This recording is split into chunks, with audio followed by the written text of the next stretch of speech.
ప్రతి జీవితానికి ఒక కథ ఉంటుంది. ప్రతి కథలో ఒక పాఠం ఉంటుంది. ఆ పాఠమే మన భవిష్యత్తు. జీవిత పాఠాలు.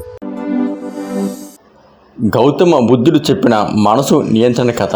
ఈ కథ మీ జీవితాన్ని పూర్తిగా మార్చేస్తుంది. మీరు మీ మనసును నియంత్రించలేకపోతే మీ జీవితం ఎప్పటికీ మీ చేతిలో ఉండదు. కానీ ఒక వ్యక్తి ఉన్నాడు.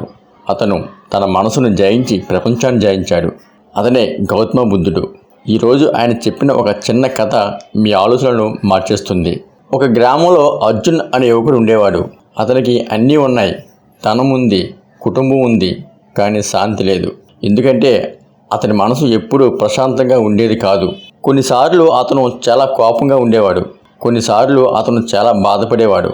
కొన్నిసార్లు అతను భయంతో జీవించేవాడు. అతను ఒక రోజు తనతో అడిగాడు, నేను ఎందుకు ఇలా ఉన్నాను? నా జీవితం ఎందుకు నా చేతుల్లో లేదు? ఒకరోజు అతను కోపంతో తన స్నేహితుని దూషించాడు. తర్వాత అతనికి పశ్చాత్తాపం వచ్చింది. కానీ అప్పటికే సంబంధం దెబ్బతిన్నది. మరో రోజు అతను ఒక చిన్న విషయం మీద చాలా బాధపడ్డాడు. ఇలా ప్రతిరోజు అతను మనసు అతన్ని వేధించేది.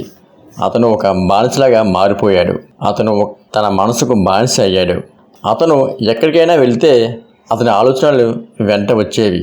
అతను పని చేసినా కాన్సన్ట్రేషన్ ఉండేది కాదు. అతను నవ్వినా లోపల బాధ ఉండేది. ఒకరోజు అతను పూర్తిగా విసిగిపోయాడు. అతను నిర్ణయించుకున్నాడు, ఇలా నేను జీవించలేను. ఆ సమయంలో అతనికి ఒక వృద్ధుడు చెప్పాడు, నీ సమస్యకు ఒకే ఒక పరిష్కారం ఉంది. నువ్వు గౌతమ బుద్ధుని కలవాలి. అర్జున్ వెంటనే బుద్ధుడి ఆశ్రమానికి వెళ్ళాడు. అక్కడ శాంతి ఉంది, అక్కడ ప్రశాంతత ఉంది. అతను బుద్ధుని ముందు కూర్చున్నాడు. అతని కళ్ళలో నీళ్లు ఉన్నాయి. అతను చెప్పాడు, ప్రభు, నా మనసు నన్ను బాధిస్తుంది. దాన్ని ఎలా నిద్రించాలి? బుద్ధుడు అతన్ని నిశ్శబ్దంగా చూశాడు. అతను వెంటనే సమాధానం ఇవ్వలేదు. కొన్ని క్షణాల తర్వాత బుద్ధుడు ఒక ప్రశ్న అడిగాడు, నీ మనసు ఎక్కడ ఉంది? అర్జున్ ఆశ్చర్యపోయాడు. అతను చెప్పాడు, అది నా తలలో ఉంది. బుద్ధుడు నవ్వాడు. అతను చెప్పాడు, అది నిజమా లేక నువ్వు అనుకుంటున్నావా? బుద్ధుడు అర్జునును ఒక సరస్సు దగ్గర తీసుకెళ్లాడు. ఈ నీటిని చూడు. నీరు ప్రశాంతంగా ఉంటే నీ ముఖం స్పష్టంగా కనిపిస్తుంది. కానీ నీరు అలజడిగా ఉంటే ఏమీ కనిపించదు. మనసు కూడా అలాగే ఉంటుంది. నీ మనసు ప్రశాంతంగా ఉంటే నీ జీవితం స్పష్టంగా కనిపిస్తుంది. సరైన నిర్ణయాలు తీసుకోగలవు. కానీ నీ మనసు అలజడిగా ఉంటే నీవు తప్పులు చేస్తావు, బాధపడతావు. అర్జున్ మెల్లగా అర్థం చేసుకున్నాడు. అర్జున్ అడిగాడు, అయితే నేను ఏం చేయాలి? బుద్ధుడు చెప్పాడు, మొదట నీ మనసుని గమనించు.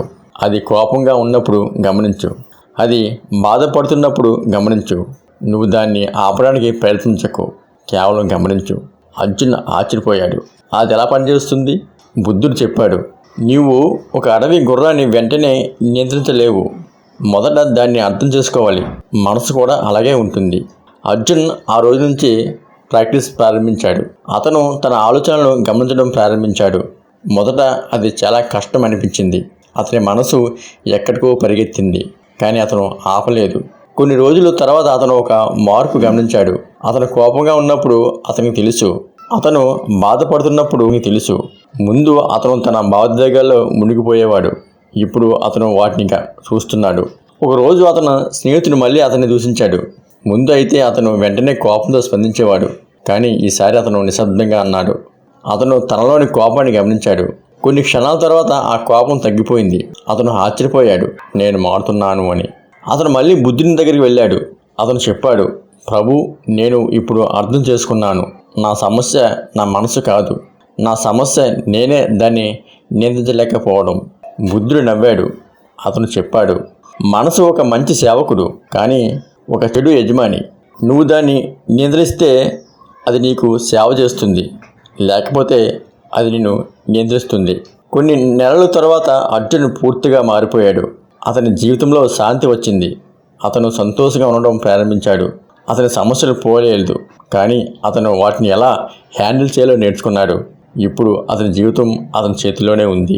బుద్ధుడు చివరిగా చెప్పిన మాటలు, నీ మనసును జయిస్తే నీ జీవితాన్ని జయించినట్లే.